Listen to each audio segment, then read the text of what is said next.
स्वागत आहे. वन विभागाने 29 जुलै 2025 एक शासन निर्णय निर्गमित केलेला आहे. आपल्या सर्वांना माहिती आहे की आपण दरवर्षी 1 ऑगस्टला महसूल दिन साजरा करतो. गेल्या काही वर्षापासून 1 ते 7 ऑगस्टमध्ये आपण महसूल सप्ताहाचं आयोजन करण्याबाबत शासनाकडून आदेश निर्गमित होतात. त्याच अनुषंगाने 29 जुलैला ते आदेश निर्गमित झाले.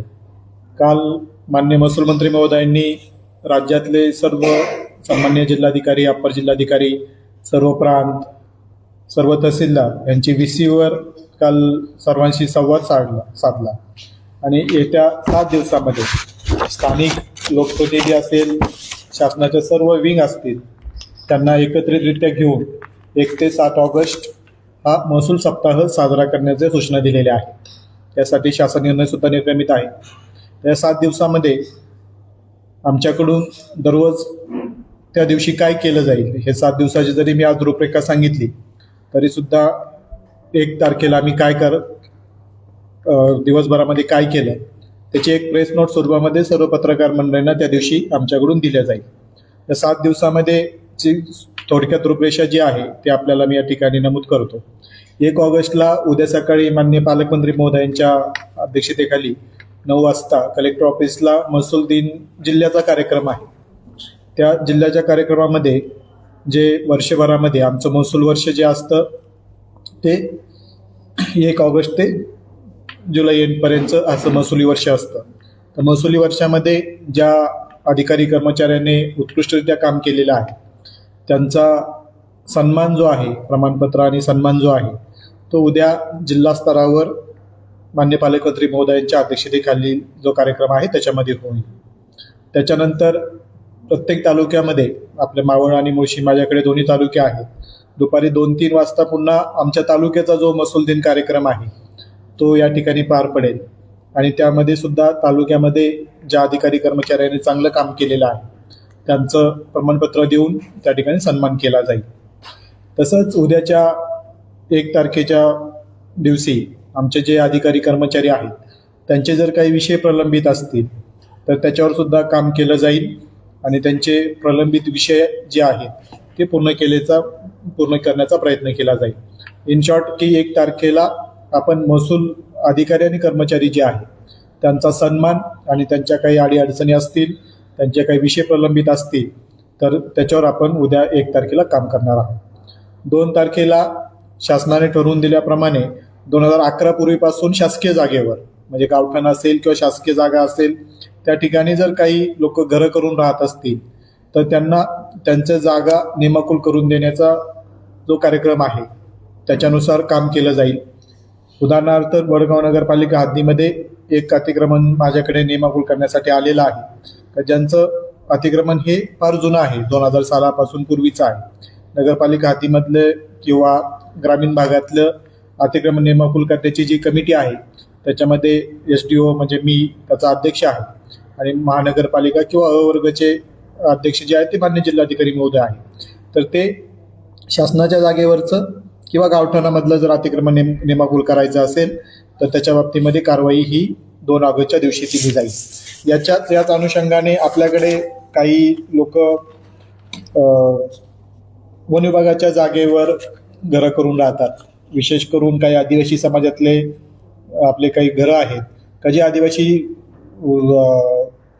आदिवासी समाजातले आहेत आणि त्यांचे फॉरेस्टच्या जागेवर वर्षानुवर्ष घरं त्या ठिकाणी बांधले गेलेले आहेत. तर त्याच्यावर सुद्धा आपण काम करणार आहेत. तर त्या दिवशी आपल्याकडे विशेष करून जो कार्यक्रम असेल 2 ऑगस्टला तो आपल्या इथं जे त्रिशंकू आपल्याकडे एक एरिया आहे, शिंदे वस्ती आणि ठाकर वस्ती, तर त्या ठिकाणी आपण एक कॅम्प लावतोय आणि ते लोकांचं वनाच्या जागेवर अतिक्रमण आहे, जवळपास 400-450 लोक असण्याची शक्यता आहे.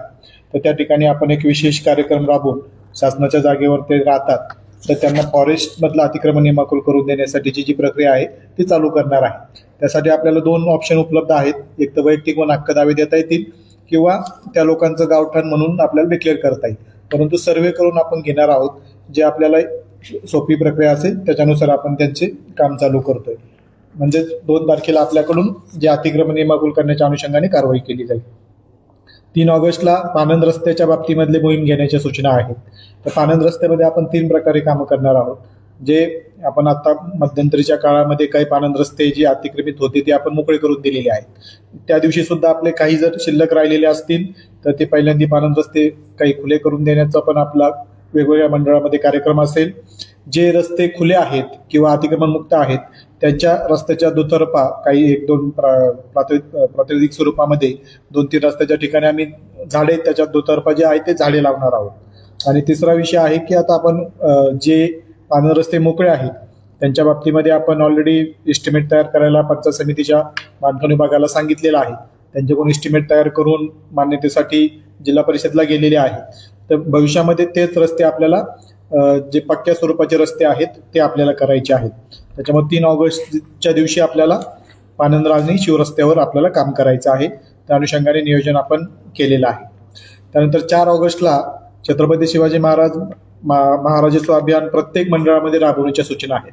आपण दर सोमवारी एका ठिकाणी सध्या राबवतोय, परंतु या महसूल सप्ताहाचं निमित्त आपण साधून प्रत्येक मंडळामध्ये आपले जेवढे मंडळ आहेत प्रत्येक मंडळामध्ये एका ठिकाणी आपण छत्रपती शिवाजी महाराजोत्सव अभियान अंतर्गत जे शिबिर आहे ते आपण करणार आहोत. त्याच्यामध्ये जातीचे दाखले असतील, डोमिसाईल असतील किंवा नॉन क्रिमिनल असतील किंवा इतर जे जे दाखले लोकांना लागतात ते दाखले देण्याचा आपण कार्यक्रम त्या 4 ऑगस्टला करणार आहोत. 4 ऑगस्टच्या याच्यामध्ये आणखी एक शासनाने सांगितलेलं होतं की सर्वांसाठी घरे आणि प्रधानमंत्री जनधन योजनेअंतर्गत घरकुलासाठी पात्र लाभार्थ्यांना घरकुलासाठी जागा उपलब्ध करून देण्याच्या बाबतीमधला विषय होता. तर आपल्या तालुक्यामध्ये जनधन अंतर्गत आणि प्रधानमंत्री आवास योजनेअंतर्गत जवळपास आपण 500 लाभार्थ्यांना गायरान जमीन आपण वाटप केलेली आहे. ऑलरेडी मी आदेश पारित केलेले आहेत, बीडीओंचे त्याचे आदेश दिलेले आहेत.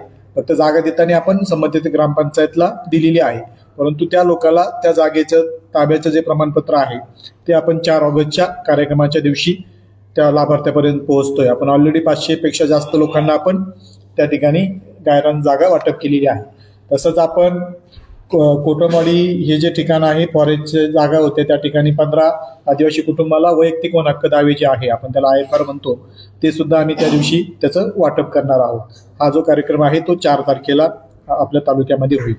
5 ऑगस्टला शासनाने सांगितल्याप्रमाणे विशेष सहाय्य योजनेतील DBT न झालेल्या लाभार्थ्याची घरोघरी भेटी देऊन DBT करून घेणे. जे थेट लाभार्थ्याच्या खात्यामध्ये जे पैसे जमा होतात, काही ठिकाणी KYC झालेली नसते, आधार अपडेट झालेलं नसतं.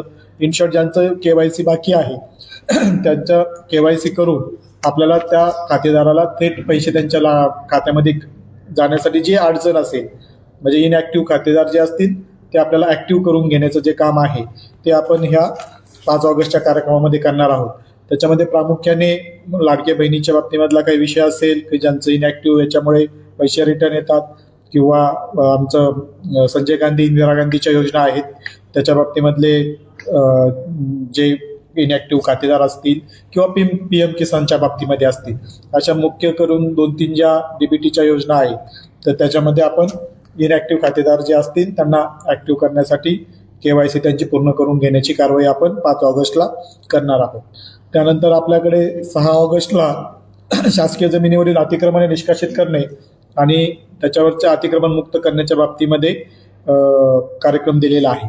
तर ह्या अनुषंगाने मी आवर्जून सांगेल की आपल्या तालुक्यामध्ये जी काही शासकीय जागा आहेत, ज्या काही आपल्याकडे गायरान जागा आहेत, तसेच ज्या आपण कब्जा हक्काने भाडेपट्ट्याने दिलेल्या जागा आहेत, ह्या जागेची लँड बँक तयार करून तहसीलदार साहेबांनी ऑलरेडी कलेक्टर ऑफिसला रिपोर्ट दिलेला आहे. आणि त्या दिवशीचं औचित्य साधून याच्यामध्ये जर काही शर्तभंग झालेल्या जागा असतील, सपोज मला एखाद्या ठिकाणी जागा शेती करण्यासाठी दिलेली आहे परंतु वापर माझ्याकडून मी शेतीसाठी होतोय, तर त्या ठिकाणी तो शर्तभंग असू शकतो. तर अशा ज्या काही जमिनी असतील त्याच्या बाबतीमध्ये शर्तभंगाची प्रकरणं शोधून, म्हणजे हा जो विषय आहे तो शर्तभंगाच्या अनुषंगाने आहे. जर नियमाकुल करण्यासारखा असेल तर नियमाकुल करणे, किंवा नियमाकुल करता येणार नसेल तर सरकार जमा करण्याबाबत मान्य जिल्हाधिकारी महोदयांना अहवाल प्राप्त सादर करणे, अशा गोष्टी ज्या आहेत या 6 ऑगस्टच्या दिवशी आपल्याला करायच्या सूचना आहेत. त्या अनुषंगाने आपण नियोजन केलेलं आहे. आणि सगळ्यात शेवटी 7 ऑगस्टचा कार्यक्रम आहे का जो MSAN जी धोरण आहे सध्या आपण बघतोय की पर्यावरणाचा ऱ्हास मोठ्या प्रमाणावर होतो. त्याला कारण एक असतं की नदी आणि आपण खाडीतून जी वाळू मिश्रित रेती किंवा रेती किंवा आपण त्याला वाळू म्हणतो, हे वाळू आपण काढतो, पर्यावरणाचा मोठ्या प्रमाणात ऱ्हास होतो. म्हणून माननीय महसूल मंत्री महोदय, माननीय मुख्यमंत्री महोदयांनी सँडचं धोरण आणलेलं आहे आणि सँड धोरणाची जास्तीत जास्त आपण याचं प्रचार आणि प्रसिद्धी जी आहे तर 7 ऑगस्टच्या दिवशी आपल्याला ठेवण्यात येणार आहे. म्हणजे प्रत्येक तालुक्यामध्ये जो प्रथम आपल्याकडे शासकीय जागा एखादी जर साठी ओके असेल किंवा पात्र असेल तर ती जागेची मागणी संबंधित जे खातेदार असतील त्यांना त्याच्यासाठी करता येऊ शकते. कृत्रिम वाळू आपण म्हणू याला, कृत्रिम वाळू तयार करण्याच्या बाबतीमध्ये आणि कृत्रिम वाळूला प्रोत्साहन देण्यासाठी शासनाची योजना आहे. तर त्या अनुषंगाने त्याची प्रचार आणि प्रसिद्धी जी आहे ती आपण 7 तारखेला करणार आहोत. आता हा 1 ते 7 तारखेचा जो कार्यक्रम जो आहे, शासनाच्या स्पष्टपणे सूचना आहेत की आपल्या तालुक्यातले सर्व सन्माननीय लोकप्रतिनिधी जे असतील त्यांचा सहभाग त्याच्यामध्ये आम्ही घेणार आहोत. आम्ही सर्व आमदार, आमचे खासदार साहेब असतील, आमदार साहेब असतील, माजी आमदार असतील, वेगवेगळ्या जिल्हा परिषद सदस्य माजी आहेत, आता सर्वजण नगरसेवक असतील, पंचायत समितीवाले असतील, माजी सरपंच असतील, सदस्य असतील, या सर्वांना आम्ही ज्या ठिकाणी कार्यक्रम घेणार आहोत त्या ठिकाणी त्यांचा सहभाग जो आहे तो आम्ही त्याच्यामध्ये घेणार आहोत. तसेच प्रसारमाध्यमाचे सर्व प्रतिनिधी असतील, मग ते प्रिंट मीडिया असेल, इलेक्ट्रॉनिक मीडिया असतील, त्यांचा सुद्धा आम्ही याच्यामध्ये सहभाग शासनाने अपेक्षित केलेला आहे, तोही आम्ही त्याच्यामध्ये घेणार आहोत. म्हणजे इन शॉर्टमध्ये जे जे मान्यवर व्यक्ती आहेत, या ज्या क्षेत्रामध्ये ज्यांचा अभ्यास आहे त्यांचं मार्गदर्शन घेऊन या 1 ते 7 तारखेमधला जो कार्यक्रम आहे तो राबवण्याचं नियोजन आम्ही केलेलं आहे. आणि आम्ही प्रत्येक दिवशी जे जे करणार आहोत त्याचं दररोज संध्याकाळी आपल्या सर्व प्रतिनिधींना त्याची एक प्रेस नोट आम्ही देऊ. आणि उद्या आम्ही थोडक्यात काय करणार, आज आम्ही 7 दिवसाचं सांगितलेलंच आहे, पण आज आम्ही हे केलं आणि उद्या आम्ही हे करणार आहोत, अशा पद्धतीची प्रेस नोट आम्ही 7 दिवस आपल्याला देणार आहोत. वेगवेगळ्या ठिकाणी होईल. आता महाराजोत्सव अभियान जे आहे प्रत्येक मंडळामध्ये होईल. आपल्याकडे 11 मंडळ आहेत, 11 मंडळाच्या ठिकाणी होईल. एक समजा आपल्याकडे वेकट आहे तर 10 कार्यक्रम आपल्याकडे होतील. जो आता उद्याचा जो कार्यक्रम आहे तो वेगळे लॉन्चला होईल. आता काही ठिकाणी आपल्याला पानंद रस्त्याला झाडं लावायचे, ज्या ठिकाणी मोकळे पानंद रस्ते असतील प्रातिनिधिक स्वरूपामध्ये काही ठिकाणी आपण तो कार्यक्रम घेणार आहोत. किंवा आपण हे अतिक्रमण निर्मूल करण्याचा विषय जो असेल आम्ही तिथंच कॅम्प लावतो, त्या सिद्धे वस्ती ठाकर वस्तीला, तर आम्ही तिथं कार्यक्रम लावतो. परंतु जे शासनाच्या सूचना आहेत त्या पद्धतीने आपण त्या दिवसाला आपण न्याय देण्याचा प्रयत्न करणार आहोत.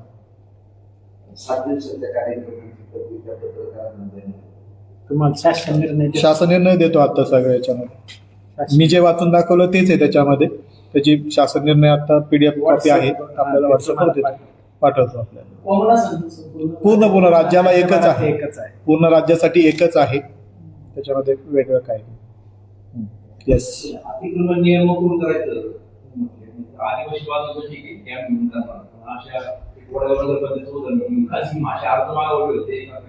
नाही, कसं होतं आमच्याकडे शासनाचा निर्णय 2018 सालचाच आहे. 18 साली त्यांनी सर्वांसाठी घरे जी शासनाची जी योजना चालू आहे, सर्वांसाठी घरे 2022 अशा पद्धतीची योजना आहे. म्हणजे 2022 पर्यंत सर्वांसाठी घरं द्यायची होती. त्याच्यामध्ये त्यांनी सांगितलं होतं की गायरान बाबतीत त्याच्यामध्ये इश्यू हे नव्हतं, सूचना नव्हत्या, परंतु शासनाच्या जागेवर किंवा आपल्या गावठाणाच्या ठिकाणी जर त्या ठिकाणी लोकांचं 11 पूर्वीचं जर घर असेल तर ती जागा त्यांना निमोकूल करण्याच्या सूचना होत्या. आमच्याकडे काही ॲप्लिकेशन आलेले आहेत. त्या दिवशी आपण जे कार्यक्रम राबवणार आहोत त्या लोकांचं वनाच्या जागेमध्ये जवळजवळ 50 वर्षापासूनचं अतिक्रमण आहे. तर आपण त्यांना जवळजवळ 400-450 लोक आहेत, त्याच्यासाठी आपण तो स्पेशल हे करतो. परंतु त्या दिवशी आम्ही सर्व मंडळ अधिकाऱ्यांना सूचना दिलेल्या आहेत, जर 2011 पूर्वीचं कोणाचं घराचं अतिक्रमण शासनाच्या जागेवर असेल तर त्यांचं प्रपोजल पाठवा, ते आपण त्या ठिकाणी निमोकूल करून देऊ. नाही, हे जे आहे विषय हा सर्वांसाठी घरे कार्यक्रम जे घरकुल म्हणून आपण लोकांना पात्र आहे, भूमी लाभार्थी आहेत, त्यांना राहण्यासाठी दुसरी कोणत्या प्रकारची जागा नाही आणि त्यांनी शासनाच्या जागेमध्ये अतिक्रमण केलेलं आहे. ओके, त्या आणि 2011 पूर्वीचं घर आहे तर आपल्याला त्यांना देता येईल. त्याच्यामध्ये अनुसूचित जाती जमातीचे जे काही लाभार्थी असतील त्यांच्याकडून कमची हक्काची रक्कम सुद्धा न घेण्याच्या सूचना आहेत. आणि बाकीच्या ठिकाणी नियमानुसार जी रक्कम असेल ती आम्ही घेतली जाईल.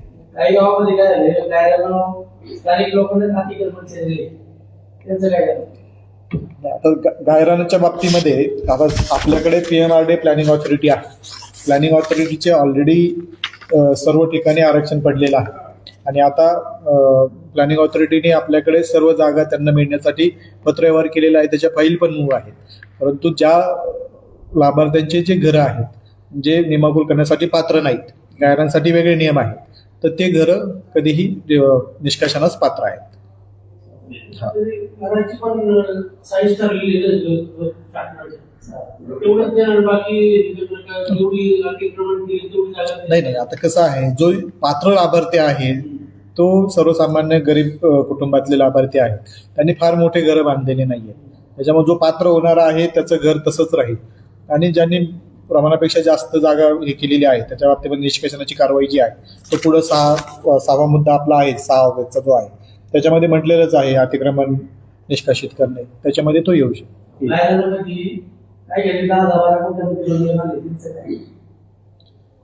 त्याच्यामध्ये दुसरीकडे प्रॉपर्टी आहे, घरे जरी इकडे बांधलेले असं निष्कासनास पात्र आहे, त्याचा सर्वे करूया ना आपण त्याच्या. हो. तर ऑनलाईन पद्धतीने बहुतांश काम आजकाल चालतंय. आता सार्वजनिक बांधकामाचे जे गोष्टी आहेत त्यांना बंद केले. आता वेबसाईट आहे त्याच्यात फार लिमिटेड गोष्टी आहेत, म्हणजे इकरा किंवा स्थगित दोष वगैरे आहेत त्या सगळ्या संदर्भात. आता अडचण अशी येते की बहुतांश जे टेक्निकल एरर आहेत ते सॉल्व्ह होत नाही. कारण आता गोष्टी दाखवतो त्याला त्यांनी बरेच वेगवेगळ्या पद्धतीने शेअर केले. त्याच्यात पहा, हे सर्व तुम्ही तहसीलदारांना अर्ज करावा अशा पद्धतीचं आहे.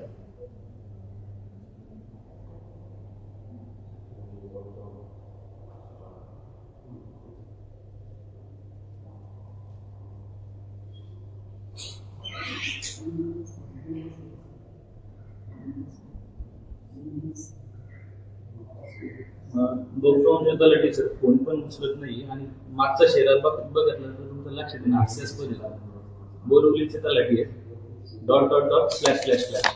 आता याच्यामध्ये मी मागचं बघा ना तुम्ही, त्याच्या मागचं बघून जाईल. असे जर शेअर दिले तर एंट्री परत करावी लागते, अर्ज परत जातोय.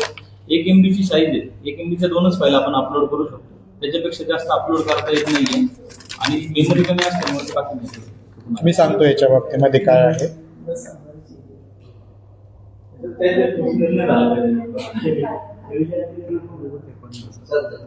हो, तुम्ही बंद करा.